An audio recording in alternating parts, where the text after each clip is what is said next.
Требам да размислам едно 10 пати пред да се отворам, а колку мислам толку повеќе чувствувам, колку повеќе те гледам толку се заљубувам. Кога се пораѓав со син ми, во салата ми ја пуштија во дилема и многу убаво поминав. Всушност прво стана водителка, па стана пејачка.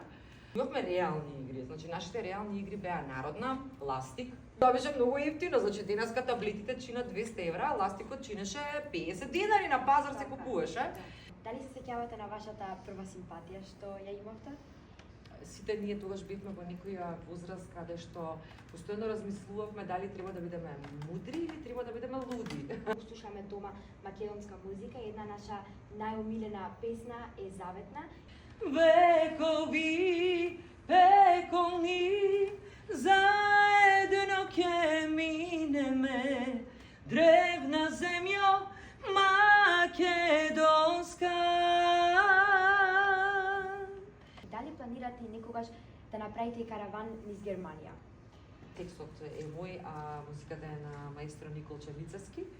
Едно знаме сите ние за една земја што се пее, на крај на светот да си во тебе живе.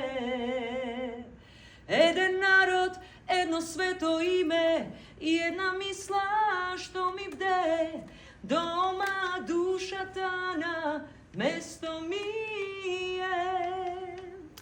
И се надам дека ќе се видиме следна прилика во Германија. До тогаш, драги наши македонци во Хамбург, во Германија, каде да сте во светот, чувајте се, сакајте се, не ја заборавајте Македонија, слушајте македонска музика.